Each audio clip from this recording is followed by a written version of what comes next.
오늘 고린도후서의 그 대단원의 막을 열리면서 마지막으로 말하노니라고 하는 부분에 집중을 하게 됩니다. 한마디로 고린도후서가 지금까지 우리는 바울의 어떤 메시지를 들었냐라고 묻는다면 그것을 어떻게 한마디로 할 수 있겠습니까마는 기도하는 가운데 이렇게 정의를 내리면 맞을 것 같아요. 하나님을 무시하는 죄, 하나님을 무시하는 죄에 대한 지적이다. 어떻게 교인들이 하나님을 믿는 게 교인인데 하나님을 믿는데 어떻게 하나님을 무시할 수 있겠는가라는 것이죠. 제가 고등학교 때 예수를 믿고 늘 하나님 앞에 당시에 기도하는 것이 있었습니다. 제 안에 난데없는 믿음이 생겨버렸는데 하나님, 이게 좀 확실하지 않은 것 같습니다. 믿어지는데 분명하지 않은 것 같습니다. 그래서 당신이 존재하는 게 그 사실이 분명하다면 그때는 정말 더 이상 이 땅의 인생이라는 게 뭐 그리 대단한 게 있겠습니까? 당신이 살아계시기만 한다면. 그러니 살아계시다면 이 하나님의 음성을 한 번만 저에게 들려주세요. 그러면 끝나는 겁니다. 제가 그렇게 기도를 했어요. 어찌 보면 하나님이 살아계시다는 것에 대한 증거를 보고 혹은 그 증거를 듣고 싶다라는 그런 마음인데 나중에 이제 알게 됐지만 그때 그러고 싶은 마음이 들었던 것 자체가 이미 내 안에 하나님이 은혜로 말미암아 믿음을 주었기 때문에 그러고 싶은 마음이 들었다는 것을 알게 됐습니다. 믿음이 없으면 그런 마음 자체가 안 생기겠죠. 믿음이 있기 때문에 더 분명하고 확실한 것을 간절해하는 심령이 생겼다라는 것을 이제 나중에 이해하게 됐습니다. 여기 앉아 계신 여러분들 가운데서도 하나님이 살아계신다는 것에 대한 증거를 목말라 하시는 분들이 있을 것 같아요. 그냥 알라딘 램프 같은 것처럼 비비면 이렇게 뭔가 펑하고 연기를 자욱하게 뽑으면서 이렇게 짠하고 나타나셔갖고 봐라, 여기 내가 있다, 이렇게 그렇게 등장하시면 아마 인생이 송두리 때 뒤집어질 것이다라고 그렇게 생각할지도 모릅니다. 저는 그 당시에 정말 기도대로 하늘에서 하나님의 아주 생생한 음성을 사운드로 바로 들었습니다. 그것은 마음에서 들리는 주관적인 느낌이 아니라 제 귀에 들리는 분명한 사운드였기 때문에 그 소리를 처음에 듣자 가슴이 계속 쿵쾅거렸는데 워낙 어린 나이에 또 이성이 강한 그런 성향인지라 속으로 굉장히 떨리면서도 한 번 더 마음에서 요청을 했습니다. 하나님, 이게 진짜 하나님의 음성이라면 내가 혹시 만들어내거나 약간 환청을 들리거나 그럴 수도 있고 심신이 박악하여 좀 잘못 들을 수도 있을지 않겠습니까? 그러니까 가슴은 계속 떨리지만 정말 하나님의 진짜 음성이라면 토시 하나 틀리지 않게 똑같이 한 번만 더 들려달라고 그랬더니 동일한 음성으로 동일하게 토시 하나 안 틀리고 저에게 그대로 말씀하시는 그 소리 앞에 저는 예수 믿고 나서 제 인생에 처음으로 전 존재가 하나님 앞에 무릎을 꿇게 됩니다. 그리고 그때 제가 표현할 수 있는 모든 언어를 통해서 하나님, 이제 제 인생 끝났습니다. 하나님 뜻대로 살겠습니다. 주님 위해 살겠습니다. 얼마나 울며 기도를 했는지 몰라요. 그리고 이 간증은 아마 제가 지금도 몇 번인지 모르겠지만 수십 번 여러분들에게 말씀은 들린 그런 그 내용일 것입니다. 그러고 나서 저는 아주 한동안 진짜 예수님처럼 살았습니다. 스치는 생각조차도 죄가 될 수 있다라고 긴장하면서 하나님이 살아계시기 때문에 더 이상 이 세상의 것들은 보지도 않았고 보고 싶지도 않았고 세상의 것들을 바라보지 않는 인생을 살았습니다. 한동안입니다. 근데 그 이후에 시간이 점점 지나니까 여전히 죄의 모습으로 살아가는 저 자신의 한심함을 스스로 발견하고 보게 됩니다. 물론 이제 믿기 전과의 차원은 아니죠. 믿기 전과의 차원은 달랐습니다. 여하튼 간에 제가 성경을 읽으면서 제 자신을 가만히 바라보고 성경에 등장하는 사람들을 보니까 인간들이 그토록 하나님의 살아계심을 보고 듣고 체험하지 않습니까?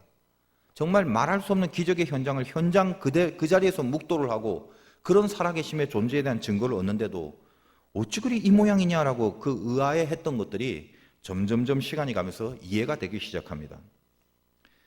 하나님의 존재 자체를 안 믿어서 죄 짓는 게 아니라는 걸 알게 됐습니다. 은혜 가운데 하나님이 우리들에게 믿음을 줬기 때문에 믿음은 우리가 만들어낸 게 아니단 말이죠. 그래서 우리 안에 하나님 존재에 대한 인식이 분명히 생겨버렸어요. 그런데 어떻게 되냐? 그 존재를 무시하는 죄성이 들어와 버리는 것입니다. 이 세상에 안 믿는 사람들이 죄를 짓는 건 그건 하나님을 무시해서 짓는 죄가 아니죠. 그건 그냥 안 믿는 것이기 때문에 종류가 다릅니다. 양과 염소가 종이 다르고 알곡과 가라지가 종자가 다른 것처럼 이 세상 사람들의 모습에 대해서는 이것을 주님 안에서는 논할 필요가 없습니다. 왜? 이미 애초부터 주님과 관계없는 부분이에요. 세상 사람들은. 교회 안에서 그런데 예배를 드리는 사람들 중에도 분명히 안 믿는 사람이 있을 수 있습니다. 극단적으로 말하면 목사도 예수 안 믿는 목사가 있을 수 있다는 것입니다. 그러나 믿음을 가지고 있는 사람들 중에는, 즉 하나님이 은혜를 주셔서 하나님의 존재에 대한 의식이, 물론 이 정도의 차이와 깊이의 차이는 있겠지만 하나님의 존재에 대한 의식을 갖고 있는 사람들 중에, 아니 그럼에도 불구하고 어떻게 그들이 죄를 지어? 그 존재를 인식하고 있는데도 그들이 죄를 짓는 건 존재를 안 믿는 게 아니라 하나님을 무시하는 것입니다. 그래서 드러난 죄만 보면 마치 하나님을 안 믿는 것 같이 보여지지만 정확하게 말하면 안 믿는 게 아니라 그 죄를 지을 시에 하나님을 무시한 것이다라고 말해야 됩니다. 이것이 성경이 말하는 신자들의 죄입니다. 정말 안 믿어서 죄를 졌는지, 믿고 있는데 하나님을 무시해서 죄를 졌는지에 대한 분명한 진단은 하나님만이 알고 계시겠죠. 하나님을 무시하는 게 그럼 뭐냐? 간단하게 말하면 내가 하나님 밑으로 안 들어가겠다는 것입니다. 그러면 그것이 구체적으로 어떻게 드러나느냐 하면, 하나님은 우리들에게 말씀을 주시고 사단과 세상은 우리에게 그냥 말을 던집니다. 하나님의 말씀과 사단의 말 사이에서 말씀이 말을 통치해야 되는데 말이 말씀 위에 올라가 버리는 것을 의미합니다. 그것이 바로 나는 하나님 밑에 안 들어가겠다라는 것에 대한 표현입니다. 지금은 믿음이 있냐 없냐의 차원이 아니라 하나님을 분명히 느끼는데 그 하나님을 무시하고 있느냐 아니냐라는 차원에서 생각하고 접근을 해야 됩니다. 신자의 존재라는 건 그 안에 어떤 영적인 통치가 있는가에 따라 두 부류로 나누어진다고 했습니다. 성령이 통치하는 상태냐, 악령이 통치하는 상태냐. 물론 그 둘의 싸움이 아주 치열하게 부닥치는 그 시간, 그런 순간들도 분명히 많습니다. 그러나 결론적으로 말해서 그런 싸움 뒤에 그럼 어떤 상태냐, 그것을 한번 보라는 것입니다. 성령이 통치하는 상태는 말씀이 말을 지배하고 있고, 악령이 통치하는 상태는 말이 말씀을 지배하고 있게 됩니다. 아담과 하와는 하나님의 존재를 알고 있습니다. 그들은 하나님을 믿고 살았어요. 그래서 사탄의 유혹이 오기 전에는 하나님의 말씀, 그 말씀이 그들을 지배하고 있었습니다. 선악과 먹지 마라. 절대 안 먹었고 먹고 싶지도 않았습니다. 먹을 마음도 없었고. 그런데 사단의 말이 침투해서 들어옵니다. 먹으면 눈이 밝아지고 좋다. 하나님 수준이 되니까 얼렁얼렁 먹어라. 그 순간 하와는 하나님을 안 믿은 게 아니라 하나님이 아담을 통해서 주신 말씀을 무시해버리기 시작합니다. 아까 말씀드렸다시피 말씀을 무시하는 것은 바로 하나님을 무시하는 것과 동일합니다. 말이 말씀을 지배해버리는 순간 드디어 그것은 죄로 나타날 수밖에 없습니다. 여러분의 신앙의 싸움이라는 건 끊임없이 그것입니다. 말과 말씀 사이의 싸움. 하나님이 나에게 던져주신 말씀과 세상과 사단이 나에게 하는 말 사이에서 내가 누구의 지배를 받고 어떤 것을 그 우위에 두느냐, 죽을 때까지 우리가 해야 될 승부처입니다. 고린도라는 곳이 참 이게 기묘한데요. 지도를 보면 더 분명히 느끼겠지만 양옆으로 이렇게 바다가 있고 좁은 협착된 그 육지의 통로의 모습입니다. 근데 그곳이 가장 그 당시에 큰 도시로서 이 고린도가 세워집니다. 그 배경에 대한 설명도 재밌는데 장황하게 말하면 길고, 우리가 알아야 될 상식적인 선에서 이 고린도는 그런 의미에서 가장 큰 상업 도시입니다. 모든 배를 통한 항로가 고린도에 직결할 수 있는 지리적 위치이기 때문에 그렇습니다. 상업 도시라면 돈이 많이 오갈 것이고, 항구 도시라면 그만큼 활성화되어 있는 어떤 정서 때문에 거기에는 엄청난 인간의 퇴폐적 그리고 쾌락적 문명이 들끓고 있었습니다. 또한 당시의 시대적 배경이 그리스, 헬라 철학, 이 헬라 철학의 정신이 강력히 흐르고 있는 상황 속에서 가진 우상들이 많았고 500m나 되는 그 높이에 있는 이 아크로폴리스, 아크로라는 말은 그 위에 언덕이라는 뜻인데, 그 가장 높은 언덕 위에 아프로디테의 신전이 버젓이 그렇게 놓여져 있습니다. 우리는 이제 로마식으로 비너스라고 하면 더 익숙한데, 미의 여신 아프로디테인데, 그 미의 여신을 모신 신전이 있고 그 외에도 온갖 신들의 형상이 곳곳에 가득해서 집에 나와서 몇 발만 걸어가면 얼마든지 우상의 신전들을 만날 수 있는 우상의 도시였습니다. 이 아프로디테 신전에만 해도 1000명의 전문 창녀들이 거기서 여사제의 노릇을 하고 있었습니다. 밤에는 도시로 내려와 성적인 매음을 일삼고, 그것이 어떤 종교의 의전이 돼서 그 도시의 정신문화라는 것은 퇴폐 중에 퇴폐고 타락 중에 타락이고, 우상의 죄가 가장 극심했던 이 세상적으로는 번성했던 그런 도시였다는 겁니다. 그 한가운데 바울이 주님의 복음을 갖고 주의 피로 교회를 세웁니다. 그게 고린도 교회입니다. 얼마나 큰 영적인 사랑과 애착이 있었겠습니까? 그래서 바울은 고린도 교회를 담임하고 이제 다른 곳에 가 선교를 하면서도 이 가슴에서 고린도 교회를 잊을 수가 있겠습니까? 그런데 바울이 에베소에 있을 때 고린도 교회의 소식이 하나씩 들리기 시작하는데 도무지 참을 수 없는 지경이 되고야 말았습니다. 우상의 죄를 저지를 뿐만 아니라 거짓 교사들이 침입해서 복음을 변질시킵니다. 하나님의 말씀을 변질시킵니다. 바울을 비방하고 서로 당을 짓고 서로 분열하고 서로 싸움 속에 도무지 주님의 십자가와는 상관없이 하나님의 말씀이라고는 찾아볼 수 없고 오히려 세상의 말과 사단의 말과 거짓의 말이 난무해버리는 그 신앙의 삶을 살아가고 있었다는 것입니다.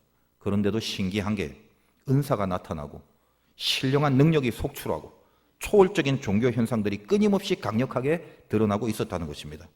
이게 참 이해가 안 되는 미스테리였다는 말입니다. 교회가 어떻습니까? 충분히 고린도 교회의 모습이 될 수 있다는 것이죠. 이상하게 뜨거운 것 같고 이상하게 왁작지근하고 뭔가 신령한 것 같고 무슨 엄청난 불과 같은 헌신이 있는 것 같고 별의별 종교적인 겉으로 드러나는 모습은 왕성한 것 같은데 안에서 하나님의 말씀이 아니라 인간의 말에 지배되는 실상들이 깊숙이 자리 잡고 있는 모습으로 그렇게 간다는 것입니다. 고린도 교회뿐만 아니라 주님이 오신 지 2000년이 지난 오늘 이 땅에서 우리 화도교회만 빼고 이 땅의 모든 교회의 가장 큰 미스테리가 무엇인가 하면 싸우면서도 교회는 죽기 살기로 나오더라, 그겁니다. 이게 어떻게 보면 얼마나 은혜인지 모르겠어요. 그런데도 하나님이 붙들어 주시니까 교회는 죽기 살기로 오는 것만 해도 어느 때는 속으로 그렇게 감사할 때도 많습니다. 주님, 한국교회가 힘들지만 은혜 때문에 그래도 예배의 자리는 나오는군요. 세상의 말이 교회에 침투돼서 바울이 전했던 그 생명과 같은 하나님의 말씀이 사라져가고 있었습니다. 정확하게 말하자면 고린도라는 이 죄의 도시에 오로지 유일하게 하나님 말씀 그것만으로 세워진 그 아름다운 교회가 그게 생명의 핵심인데 세상의 말, 사단의 말, 거짓 교사들의 말로 변질되기 시작한 것, 이것이 고린도 교회의 죄성, 이 죄의 영성이라는 거예요.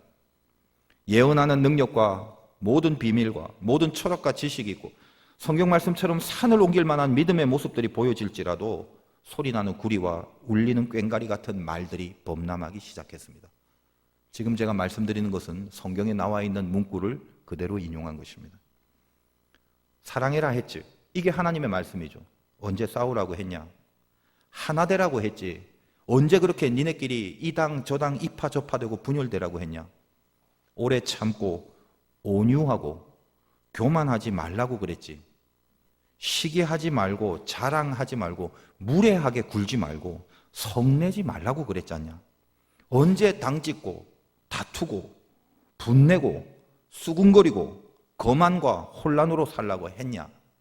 말씀 그대로 제가 인용을 하는 것입니다. 이 모든 죄성이 왜 드러나게 된 거냐 이 말입니다. 한 가지, 말이 말씀을 지배해버렸습니다. 사단과 인간의 말이 하나님의 말씀을 무시해버렸습니다. 하나님을 믿고는 있지만 하나님을 무시해버렸기 때문이라는 겁니다. 저와 여러분은 신앙생활을 하지 않습니까? 여러분 신앙이 뭔지 아세요?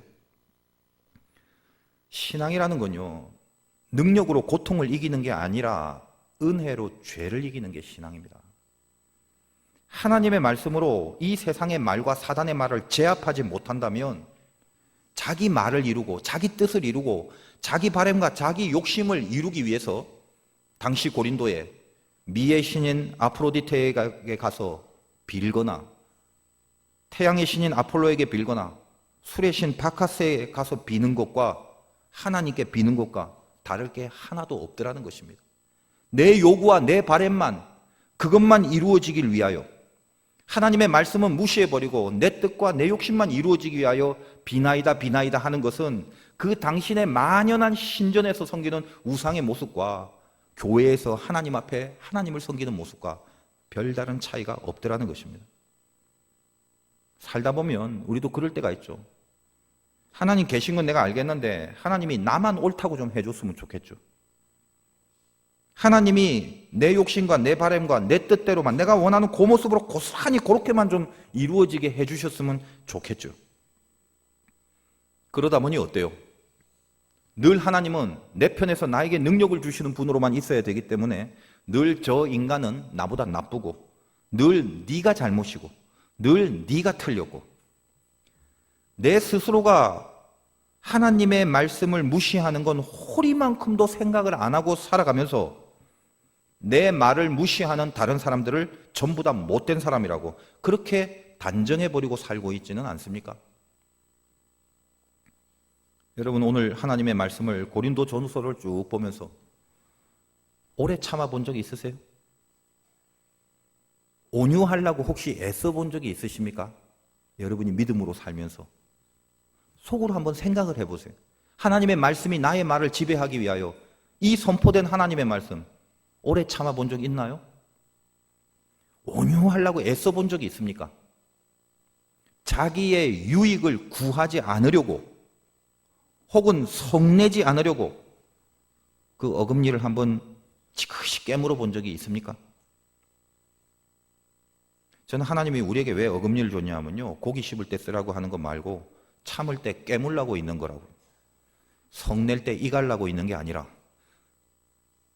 여러분이 예수 믿으면서 이 말씀을 나에게 지배시키고 이 말씀이 나를 통치하게끔 만들려고 어떤 분발과 노력을 한번 해보셨습니까? 여러분, 예수 믿으면서 혹시 기쁨 이거 좀 있습니까?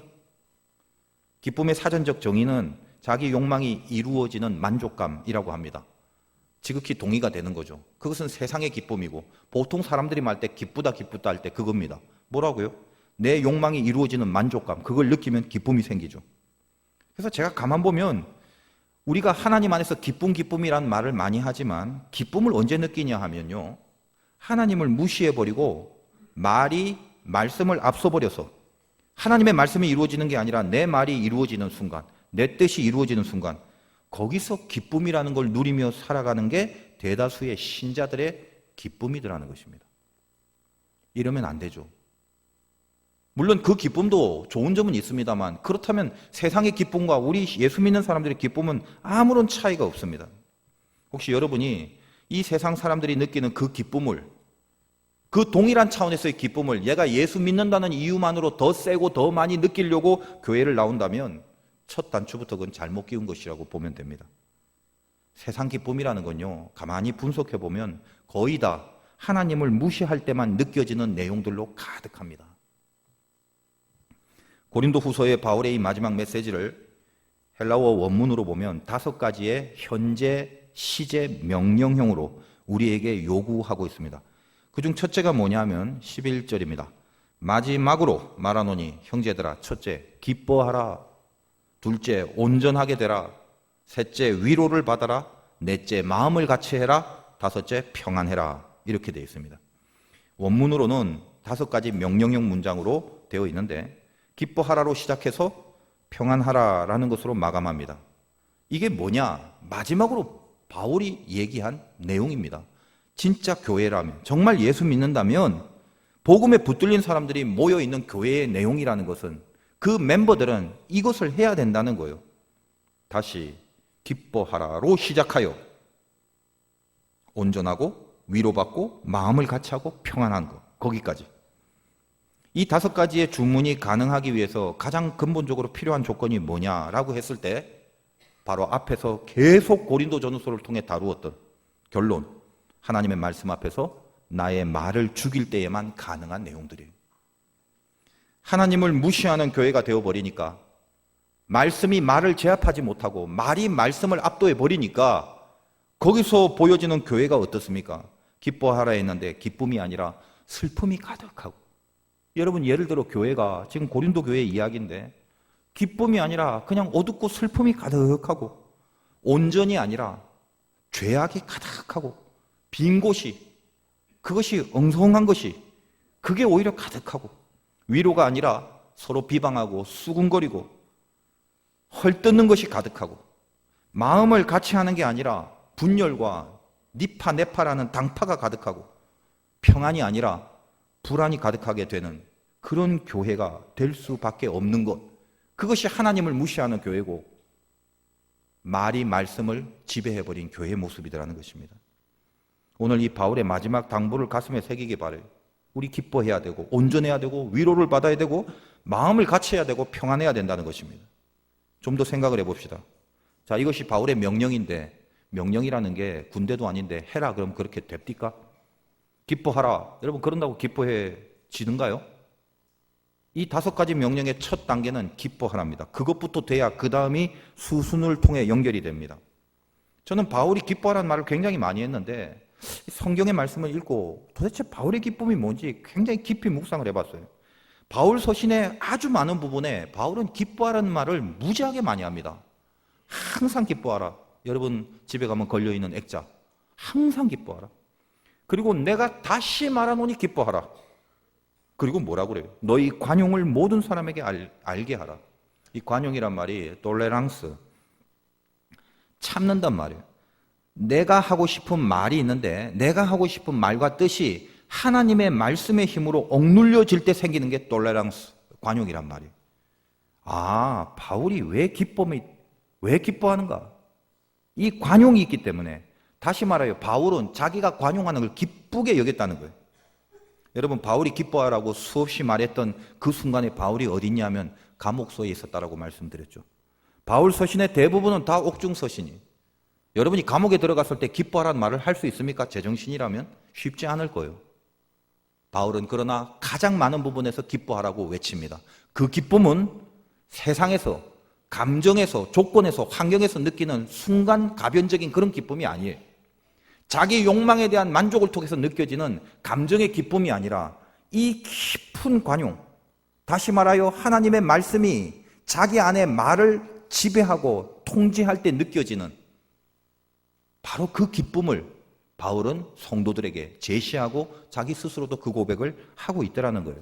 그래서 이런 게 기쁨이구나라고 깊이 이 바울의 말씀을 따라 묵상을 하기 시작했습니다. 여러분, 언제 기뻐요? 기쁘고 싶습니까? 슬프고 싶습니까? 그럼 말할 것도 없이 기쁘고 싶죠. 저도 그래요. 그래서 제가 개인적으로 하나님, 도대체 내가 기쁨이 뭐가 있나요? 한번 진지하게 물어봤어요. 생각해 봤어요. 기쁘군 싶은데 뭐가 기쁘지? 여러분, 뭐가 기뻐요? 기쁜 거 있습니까? 그래서 제가 인생에 기뻤던 순간들을 한번 쭉 기억해 보는데 이것도 기뻤고 저것도 기뻤고 이렇게 몇 가지 꾸적꾸적 끄집어내 보니까 공통점이 뭐냐? 다 지나가 버린 사건이라는 점이에요. 기쁨의 정도의 차이가 얼마나 있는지 그건 둘째치고 보니까 다 지나가 버린 사건이에요. 어떤 건 잊어버린 것도 많았겠죠. 당시에는 그냥 날뛰듯이 기뻤다가도 그 사건을 지금 잊어버린 게 훨씬 기억하는 것보다 훨씬 더 많았을 것입니다. 잊어버린 게 훨씬 더 많을 거예요. 다 지나가 버린 사건이라는 것입니다. 제가 이 말씀을 준비하면서 기쁨을 묵상하면서 그래서 하나님과 대화를 좀 해봤어요. 주님, 이 진짜 기쁨, 이거 성경이 말하는 이 기뻐하라 할 때 그 기쁨, 이 바울의 기쁨, 그게 뭔가요? 기뻐하려면 사전적인 정의에만 따르면 뭔가 내 욕망이 이루어지는 만족을 느낄 수 있는 사건이 있어야 되는데, 그래서 이 기쁨, 이 세상의 기쁨이 있으려면 일단은 욕망이 있어야 되고, 그리고 그 욕망을 충족하는 사건이 있어야 기쁜 건데, 바울은 주 안에서 기뻐하라, 다시 말하노니 기뻐하라. 도대체 그 기쁨은 어디에 있는가? 감옥에서도 할 수 있는 그 기쁨, 그 영의 기쁨, 그게 뭔가요? 이렇게 한번 기도하면서 여쭤봤어요. 하나님 저에게 큰 깨달음을 주셨어요. 주 안의 기쁨이 뭔지 아냐? 뭔데요? 네가 기뻐할 때 동시에 주님도 기뻐할 수 있는 그게 진짜 기쁨이라는 거예요. 나는 얼마나 큰 깨달음을 얻었는지 몰라요. 근데 가만히 그 말씀을 제가 가슴에 품고 가만히 살펴봤더니 정말 그게 진짜 기쁨이더라고요. 그래서 물어봤죠. 주님이 기뻐하는 그것, 내가 기쁘고 그걸 주님이 기뻐하는 기쁨일 때 그게 진짜 기쁨인데, 그럼 주님은 언제 기쁘신가요? 주님 말씀이 그냥 제 속에 감동으로 옵니다. 주님은 말씀이 이루어질 때 그때가 제일 기쁘시더래요. 성경에 보니까 하나님이 말씀으로 천지를 창조하시고 그 말씀이 이루어지는 순간마다 하나님 보시기에 좋았더라, 좋았더라. 그런 것처럼 나를 통해서 하나님의 말씀이 이루어질 때 그때가 주님의 기쁨이란 걸 깨닫게 된 거예요. 물론 하나님은 우리에게 돈을 많이 벌게 해주실 때가 있고 또 우리에게 세상적 성공을 주실 때가 있습니다. 필요에 따라서는. 그럴 때 주님이 우리를 보고 물론 기뻐하실 수 있겠죠. 왜냐하면 주님의 뜻이 이루어지는 거기 때문에. 그러나 제일 중요한 주님의 기쁨이 뭐냐면 이 세상에 던져져서 세상과 사단의 말이 범람하고 있는 이 한가운데 하나님의 말씀을 내가 붙잡아 그 하나님의 말씀이 내 안에 있는 말을 지배하고 그 하나님의 말씀을 앞세울 수 있는 모습을 봤을 때 주님이 기뻐하신다는 거예요. 그리고 그 순간 그것이 나에게도 기쁨이 된다는 것입니다. 이걸 진짜 기쁨이라고 그래요. 내 말이 사라지고 주님의 말씀이 살아나는 순간이 있을 것입니다. 내 편에서 말하면 나의 말이 하나님의 말씀의 통치를 받아서 나는 사라져버리고 주님의 말씀이 확 살아나는 순간이 있어요. 근데 그것을 하나님 편에서 보면 주님의 기쁨이 되고 동시에 나의 진짜 기쁨, 세상이 아니라 바울이 말한 이 진짜 기쁨이 되는 순간이 그때라는 것입니다. 여러분 세상에서 기뻐한다 할 때는 전부 다 어떤 겁니까? 내 뜻, 내 말, 내 바람 그게 이루어지는 것만이 기쁨의 조건이잖아요. 그러나 보세요. 생각해 보세요. 여러분 이제까지 인생을 살았다면 그 수많은 기뻤던 사건들 전부 공통점이 뭐죠? 지나가 버리는 것들. 그거는 영원할 수 없는 거예요. 그리고 늘 가변적인 겁니다. 순간적인 오락가락했던 내 감정의 한 상태일 뿐입니다. 그러나 항상 기뻐하라는 이 주님의 기쁨, 이 영의 기쁨은 내가 기뻐하는 동시에 주님도 기뻐하는 그 기쁨이어야 되기 때문에 그 영원하신 존재인 주님이 기뻐함으로 주님과 함께 그 기쁨은 영원 속에 남게 되는 기쁨이에요. 하나님이 기억하시는 기쁨이에요. 여러분 지금 어때요? 여러 가지 고난 있고 문제 있잖아요. 그런 것들이 있는 상태로 이 자리에 앉아 있는 분들이 많지 않습니까? 그러나 이 순간 어쨌든 지금 이 순간 이 예배의 자리는 우리 모두가 하나님 앞에 나와 있는 자리잖아요. 그리고 여러분은 지금 여기서 주님의 말씀을 듣고 있습니다. 잘 생각해 보세요. 이 말씀을 듣고 있는 여러분 이거 기쁘지 않나요? 아니라면 제가 할 말이 없어요. 여러분이 인간의 말을 안 하고 인간과 세상의 말을 안 듣고 주님의 말씀을 듣고 먹는 순간 여러분이 기쁘고 그것을 받아 먹고 있는 일에 승리하고 있는 사실을 주님이 봤을 때 주님도 기뻐한다는 것입니다. 저는 이번 특세를 다른 목사님들과 함께 나누어서 이제 설교를 하지 않습니까? 7일이 아니라 11일 동안이기 때문에 우리 젓가락 111주년이니까 11 젓가락을 선물로 지금 준비하고 있는 중인데 지금 아직 발표는 안 합니다만 혹시 나중에 젓가락 받으신 분 중에는 금젓가락을 받으시는 분이 있을 거예요. 이거는 깜짝 이벤트인데 어떻게 해야 금젓가락을 받는지 아직 제가 공포는 안 하겠습니다. 그러나 일단은 전체 출석을 다 하셔야 되겠죠. 그럼 이 중에서 항상 인간이 어떤 게 있냐면 어쩌다가 하루를 빠져버린 거죠. 지금 이틀 했는데 하루를 빠져버리는 바람에 나 어차피 전체 출석 못해. 그러면 상도 못할 거 에라이 때려치우자라는 이 못된 근성을 갖고 있는 이런 분들이 있을까봐 교회가 주님의 이름으로 배려하여 7일이 아니라 10일이니까 아차상 제도를 하나 줄까 생각 중입니다. 그래서 혹시 실수로 한 번 정도 빠진 거는 아직 정해진 건 아닙니다만 일반 젓가락 시상 속엔 그냥 가능하게 할까라고 지금 어쨌든 생각 중입니다. 어떤 식으로든 기도를 시키려고 하는 이 목회자의 비장한 마음을 여러분들이 한껏 헤아려 주시길 바라고 제가 첫날 설교를 하고 이튿날 요 앞자리에 앉아서 말씀을 듣는데 세상에 왜 그리 기쁜지 모르겠어요. 저 화도교회 부임하고 특세 때 제가 설교 안 하고 듣기는 처음이었거든요. 세상에 그때 제가 생각한 게요. 우리 성도님들 정말 감사하고 살아야 된다 싶더라고요. 여러분 설교 하나도 안 하고 이제껏 평생 앉아서 말씀 듣기만 하잖아요. 난 그 행복을 느꼈어요. 앉아서. 얼마나 기쁘고 좋은지 막 찬송이 막 절로 나오더라고요. 어떤 분이 우리 이틀째 그 교육자가 특송을 했는데 목사님 그 특송 연습 많이 한 것 같다고 뭐 악보도 안 보고 그리고 또 목사님 담임 목사님은 눈을 치크시 감고 막 은혜 받는 얼굴로 찬양을 하는데 너무 좋았다고. 아니 말씀을 듣는 자리에 제가 앉아 있어 갖고 기쁜데 그 은혜가 안 되겠어요? 막 기뻐 죽겠는데. 이제 물론 그때 이제 설교했던 임강현 목사님은 속이 탄다고 하더라만 아무튼 저는 개인적으로 얼마나 기쁜지 모르겠어요. 제가 이제 이 시점에서 제가 일부 예배도 그랬지만 양심 선언을 하는데 제가 눈을 감고 특송을 한 아주 중요한 이유가 있습니다. 교육자들이 찬양할 때 찬양 가사를 다 외우고 한다길래 원래는 제가 안 하려고 그랬어요. 근데 저도 교육자니까 같이 하는 게 하나님 앞에 영광이 될 것 같아서 나도 하겠다고 하고 동참을 했죠. 근데 뭐 젊은 사람들은 다 외우는데 저는 머리가 나빠서 가사를 외울 수가 있어야죠. 그래서 제가 악보를 크게 복사해서 요 앞에 스피커 앞에 밑에다 깔아놓고 그리고 이제 찬양을 하는데 이게 이제 보는 게 안 들키려면 눈을 치크시 감으면서 실눈을 실금실금 떠가면서 슬쩍슬쩍 봐야 되기 때문에 이 눈을 감은 듯 하면서 부른 건데 이걸 은혜롭게 참 쳐다봐 주신 분이 있더라고요. 아무튼 가만 보면 저는 참 정직한 꽤 괜찮은 목사라고 생각을 합니다. 며칠 전에 제가 그 원주 공군기지 교회 집회를 간 적이 있습니다. 제가 근무했던 곳이죠.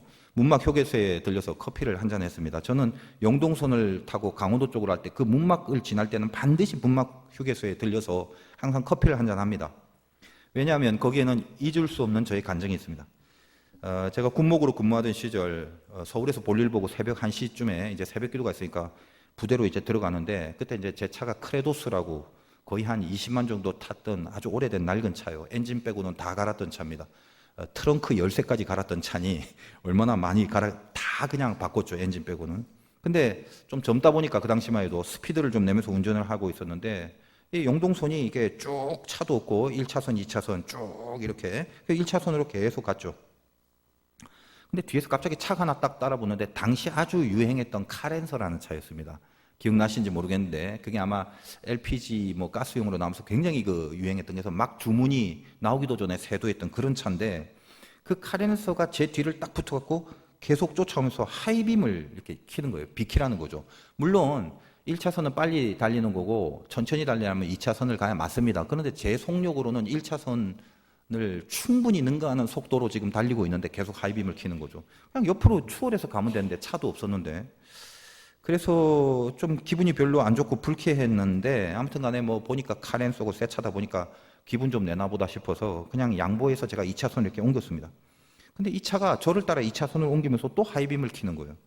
속에서 분노가 확 올라오는 거죠.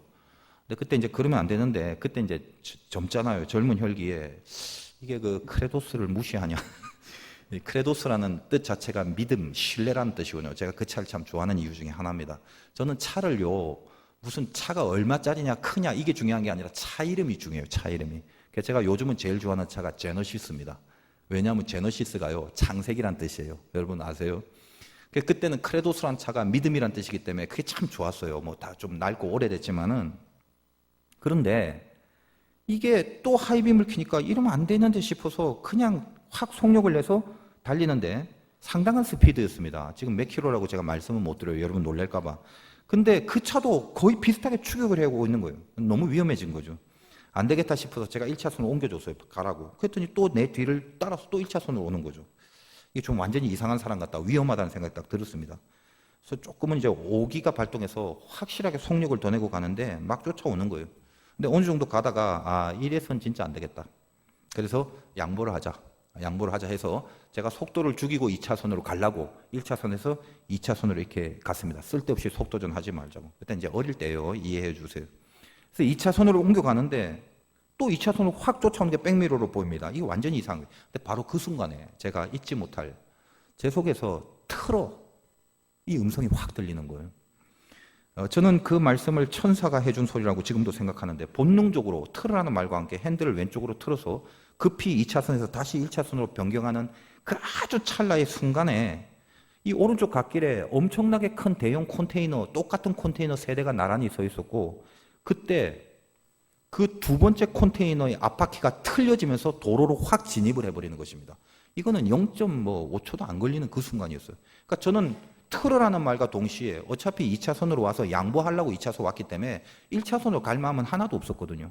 그래서 2차선으로 오는 동시에 틀으라는 말과 동시에 확 트는 순간 그 조그만 찰나에 그 바퀴가 튀어나오는 것만 보고 저는 휙 하고 가버렸습니다. 그때 제 가슴에 무슨 생각이 드냐? 아, 뒤에 카렌서 끝났다 생각이 들더라고요. 그 백미러로 보는데 마치 그 헐리우드 영화에 있는 것처럼 이 차가 컨테이너와 부닥치면서 공중으로 뒤집어지고 전복이 되면서 그 밤에 그냥 막 뽀얀 막 뭉게구름 같은 연기가 확하게 자욱하게 끼는 거예요. 아마 절대로 성하진 않았을 거예요. 가슴이 너무 뛰는 거예요.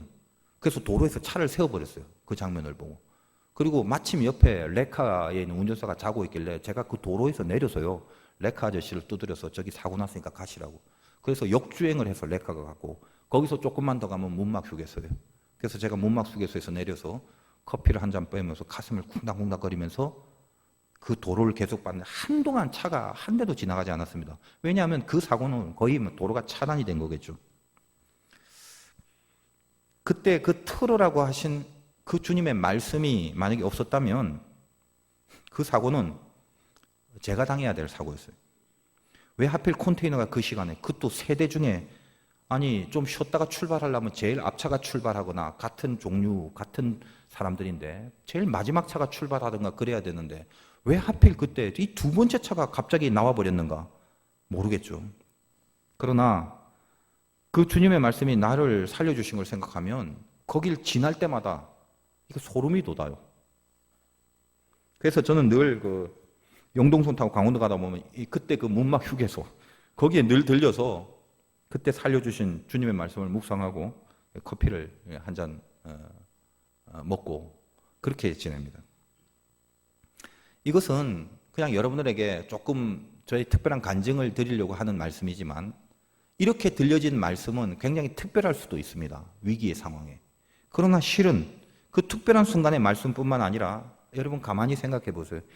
이 험난하고 고난이 많은 세상 가운데 온통 죄만 저질러야만 살 것 같은 그런 이 죄악이 범람한 이 세상 가운데 늘 죽을 것 같았던 순간에서 나를 결국 살리신 것은 언제나 주님의 말씀이었습니다. 잘 생각해 보시라고요.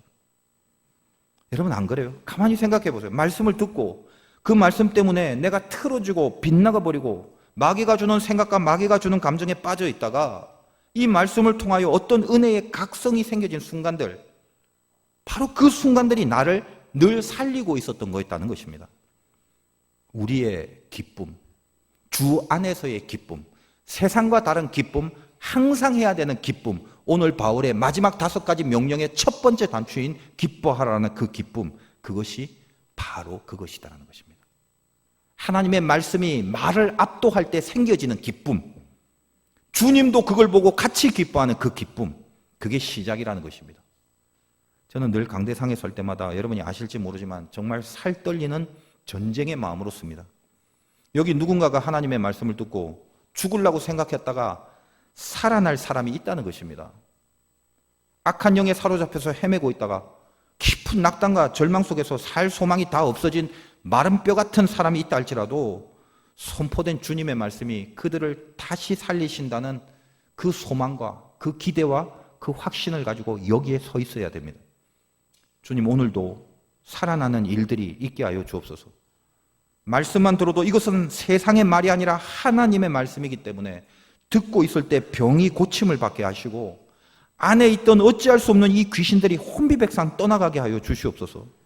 생과 사의 분기점을 살얼음판을 걷듯이 간신히 서 있는 영혼들에게 다시 하나님 편에 분명히 설 수 있는 위력이 나타나기를 그걸 간절히 하면서 여기에 서 있는 것입니다. 말씀을 듣고 살아나는 기쁨, 그 기쁨은 동시에 동일하게 주님도 같이 느끼는 기쁨이기 때문에 그것은 이 세상에서 주어진 환경과 조건의 기쁨이 아니라 영혼 속에서 기억된 영혼 속에 있는 절대 기쁨이 되는 것입니다.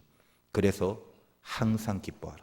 감옥에서 고생을 하지만 다시 말하노니 기뻐하라라고 외칠 수 있었던 바울의 신앙이 바로 여기에 달려있는 것입니다. 내 기쁨이 어딨냐라고 묻는다면 오늘 고린도후서의 이 마지막을 다루면서 우리가 잊지 맙시다.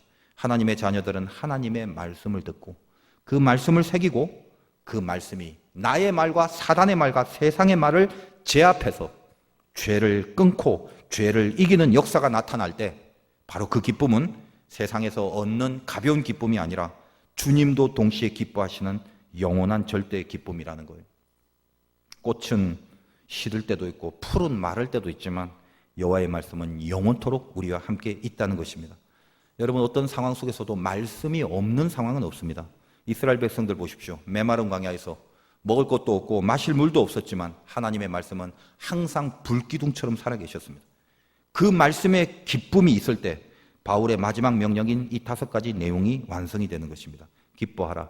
네가 정말 말씀을 듣고 깨닫는 기쁨이 있고 말씀이 말을 압도할 수 있는 그 경험을 하는 그 기쁨이 있을 때 비로소 그 말씀은 목표가 되고 목표가 있어야 온전해진다라는 방향이 생길 수 있다는 거 아니냐. 그래야 온전이라는 곳을 향한 전진이 가능할 것이고 그 길은 쉬운 길이 아닌지라 그 길을 올곧게 걸어가고 있을 때 위로를 받을 수 있는 심령이 열려지며 동시에 그 길을 같이 가는 모두가 마음을 함께하여 우리 중엔 성격도 다르고 취향도 다르지만 말씀을 향한 만큼 이 말씀이 맞다라는 이 마음만큼은 동일하게 하나 돼서 세상이 주는 조건의 편안이 아니라 하늘이 주는 샬롬, 하나님이 주시는 평안으로 우리를 이끌어 가실 것이다. 그래서 예배 후에 우리가 늘 마지막으로 받는 그 누리는 축도의 내용은 본문 13절 이 사도의 축도로 하나의 원본과 뿌리가 돼서 지금까지도 예배 가운데 축도로 내려오고 있습니다. 13절 주 예수 그리스도의 은혜와 그 은혜로 말미암아 우리는 하나님의 말씀을 받고 말씀의 지배를 받았고 하나님의 사랑과 그 사랑으로 말미암아 이 말씀을 지그시 지키고 견뎌내는 힘을 그 하나님의 사랑으로부터 얻어내고 성령의 교통하심으로 그것으로 인하여 그 말씀대로 살아내는 삶이 옆에서 도와주시는 성령의 교통으로 계속 가능해질 수 있는 그 축복이 우리에게 나타난다는 것입니다. 여러분이 예배 뒤에 받는 축복은 말씀이 말을 이기기 위한 성부, 성자, 성령님의 도우심의 선포입니다.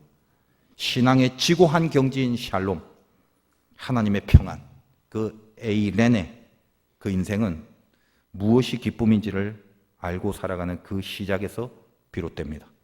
여러분의 인생이 말씀이 말을 이기는 승리로 가득하시길 주님의 이름으로 축원드립니다.